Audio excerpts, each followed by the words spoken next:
Niamenti no mo srempanyfo senka omo na wontimento fenso ye ene afoforo pina no pai Professor Jena na Opoku Ajuman ono anene wo twem se ema bia enwuma yenim se ye mema na ye ode won hwawuram na agya obo homodin no edu ba bia o se yetimi ebo mabaso na hye won kran maame di nsem nyina tudwa wa bra ono ankasa ebo anan kopimo rural group na dwumadi a omo ye no ode ani kohweye ene ne pa omo so ye boa o my Ghana by visiting the ministries, and that is part of our charge. And part of the plan is to bring policy towards implementation so we can move on to evaluation. And we are interested in visiting all businesses led by women, however big or small. It doesn't matter to us. The fact that they are also doing something, if only to support themselves, to support others, if only to feed their children, we think that is also a very important economic contribution. So when you see us in the markets, you see us in the stalls, in the shops, on the streets, that's what we are trying to do. Because whatever we do should affect people, and they should affect people in their daily lives in order for our policies to be meaningful. But we are particularly happy to be here because it is a business led by women in a business environment that you don't always see women in. But she's been there for a long time. And we think it is time we highlighted the efforts. We are thankful for the tour you've given us, for the few women we have met. And I take your words, and I know you will take it up to train even more women. And they are trainable. They can do it, regardless where we think they are. All we need to do is to give them the opportunity to raise them up, and they will fly. Only yesterday, we opened the conference on rice. And I believe that before the day ends, a lot of us in this room would have eaten rice. So even as we talk about rice, we talk about cocoa or cashew or gold, we are also talking about electricity. And as I said, sometimes they are not areas that we see a lot of women in. So Kate, well done. And we want to thank you again for your workers, for your technicians, for your family, for everybody who has seen this establishment grow to this level. We have no doubt that even the longer journeys ahead of National Commission for Civic Education, Miss Katni Adi, in an opera boko kose, Sunny, near Messi Coy, Neo, Ekamas or Manfo, and Shadani GD, Ewam on your full and how I would do a name with Titunisika Semeduma Seminon. Kamia said, in Kikawa would do an airball make can be a mumma, or some painful to me to any share. Now, Sandy Swadi who met me about say NCC and so 80 Boa Bra, Mochech or mine Bapa, Asadiano. Mammy didn't say me and to Jawa Brad, and answer Jumedi or Masha say public forum, my Ecoso, Accra Academy of Arts and Science, and a Edimo Tintimino. Democracy, but many citizens feel excluded from economic opportunity and meaningful influence. According to Afrobarometer, once again, only 16% of citizens say members of parliament listen to them, while 39% say local government officials listen to them. This raises an important question. Can democracy remain legitimate if elections continue but social inequalities deepen?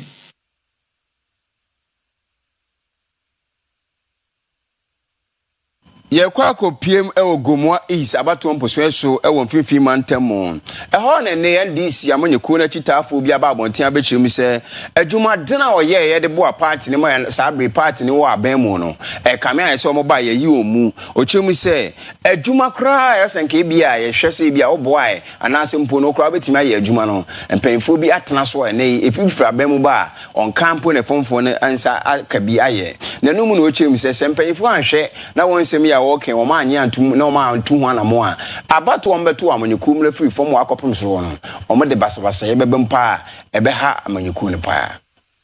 NDC mabuno kasa chirimi se abra waramo eto aba no won nipa ya hoba mo nsem no won mutu ho na mo a ewo dwumadin na wo enedi ye abra na adwuma hodo koso na police stations ehweso koso campaign eni adwuma bia waramo eye ewo abato ne mpesua ne so no waramo ene bo ho ban eno na abra woni na nansa kasa no muchemu se emprempre ya de a waramo fa security for base edu na waramo tutu se sa slot no ewo se mpelifo edema wono na ka abato mpesua no eso eno ti waramo esre wo mra so bedwani ono wo gomwa is ena afi oswafo wo mfimfin mantam no emu party chairman wo mfimfin mantam abaika chipeni wo ho se sa position a abada horma won mo epre no eso de ma party ma abra ye to aba no won mo edi ahabambo nsem enim no na mutimi nya sa adwuma na eye won mo de say ne kan ho todwa election wieye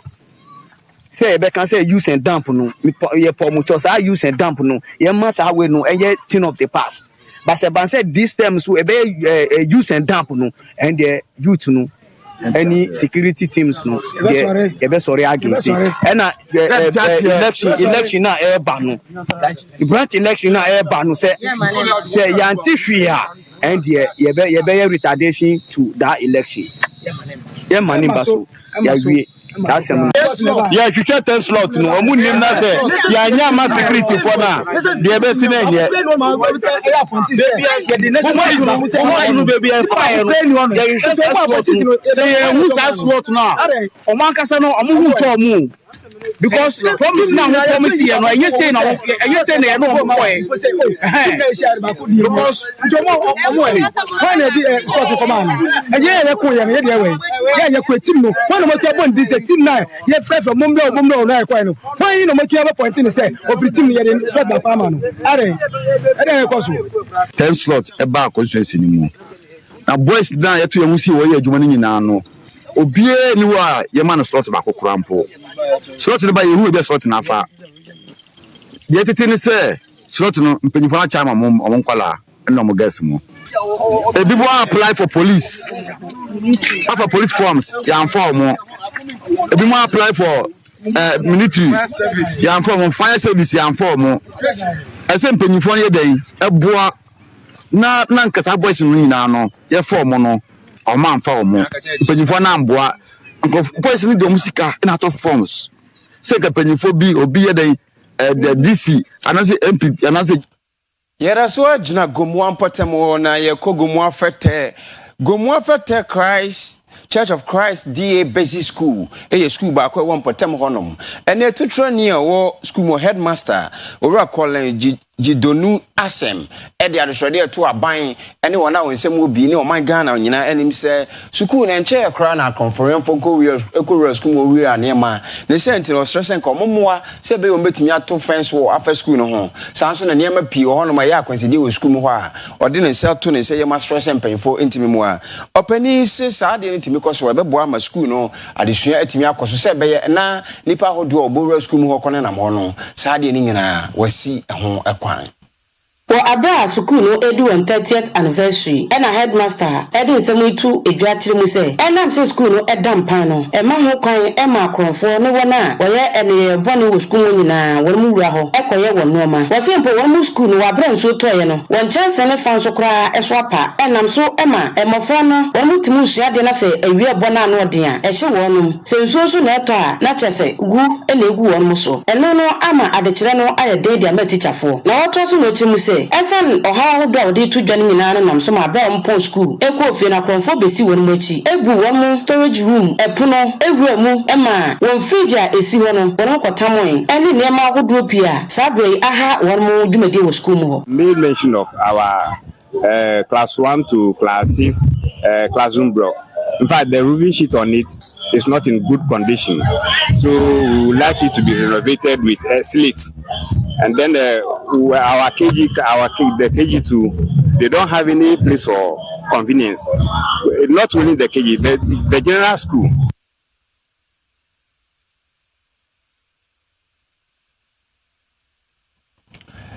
Awofo ne achechefo nkabum ko wo bosomtwe Ghana STEM Technical School e wa santimentam ha ene wa kan ho aboma watimi asi baabi e be no aduane ye kitchen facility fe pa ama school na no mu no wechemi se ebeboa ama ene mofra ne sua de no obenya bibi nso asa di sanso na wona wo be no aduane no ena amadan fe a wasie ne se ne mu ne amasitie no ebehye won kran ama watimi aye adwuma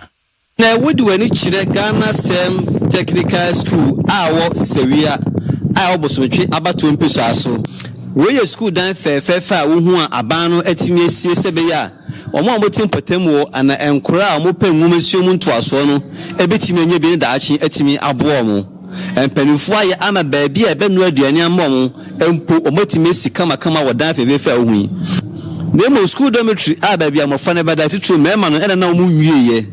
enam so empanifo ye se ene baabi a dia amom se omfa no aduane no omoyi ma mema na adam emobretie bi no omoyi aduane tunafo no aba abonte se de hunhuni na cheso mu wie dormitory we na omotime akum enam so mo gina awia so eno aduane tinu ama PTA for mo say school a chairman odano yewura krobia asante ne mpanifo etima ko sidan kuma bi dia ma mo say so mo wawie mo eno aduane de omo metena ho no mo no aduane kopim say dormitory no ebe krado PTA ebe hu sababia na ye noa ye aduane edi freedom ayema no na enye babia na ye kamakra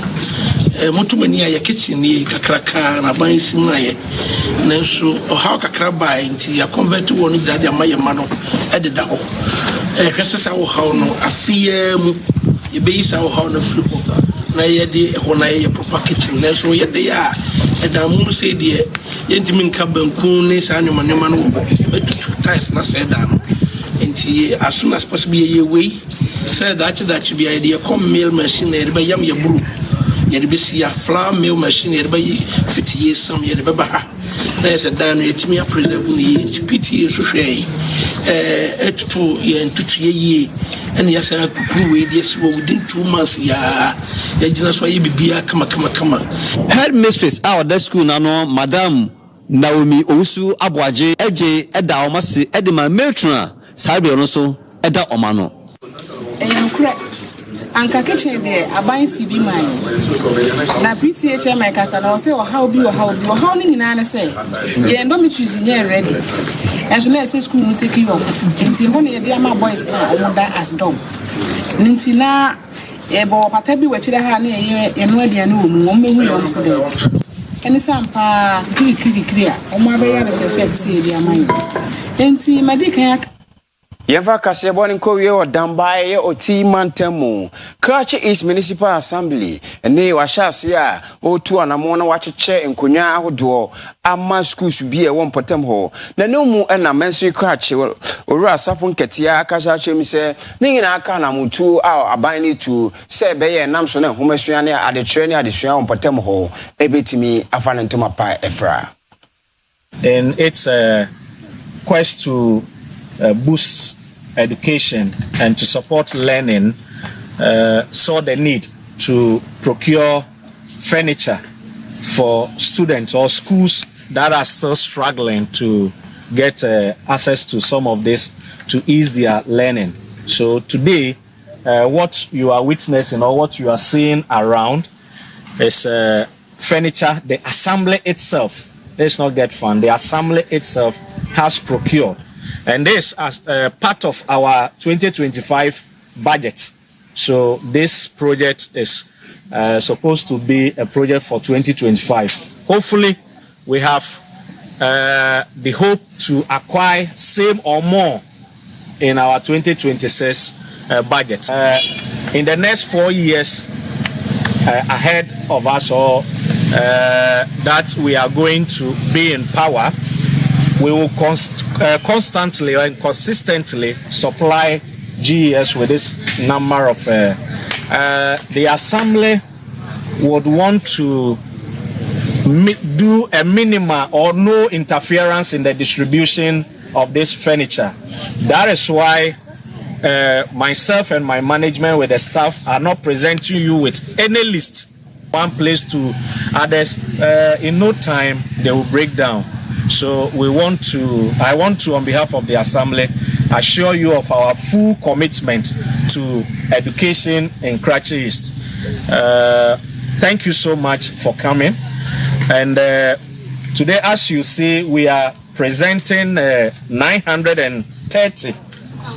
That is for the kg. That is 930 pieces, hexagonal decks. Then with the mono decks, that usually go for the junior high, we are giving you 300 pieces. For primary, both upper and lower, we are giving you 350. I've been able to produce, looking ahead for more.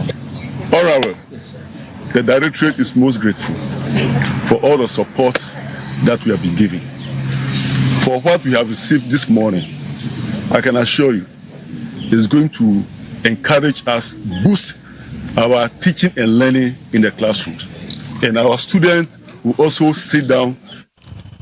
And can you how be a war fear and as a company or be a Jumana wajina or a Bosch by electricals, now be a solution or get light, steady and left front light, CCTV cameras. Air conditioning fan, a USB slot room, digital video recorder, 12 adapter, solar lamp beer here and anywhere cover those puaba, obey to be no other could shop maton, back on here or bar, on beton be amount, socket a hodono, baby papa pane or Bosch by electric as cables better say 1.5 mm, 2.5 mm, 16 mm, 4 mm, 10 mm, and 6 mm no, a Bosch bananka sana coco chrome, a cofabent in the GBA, now so far or fear or nenam so emma, it has she be a emma, Bosch bankrobatan war, Kumasia. PZ KJT market for anymore and after anti-attack of what I can see anymore. Obehu and also PZ wa headquarters no presence runabout and I can see Oyerepa TV or Oyerepa FM Promise TV and a Promise FM no and in pay phone kasa was 0322030838 0322030838 now 0536095966 Boshaba Electricals and Kanya Papa Efi and a honor man pay God for the name and I want to share that say a crowd say with me tonight.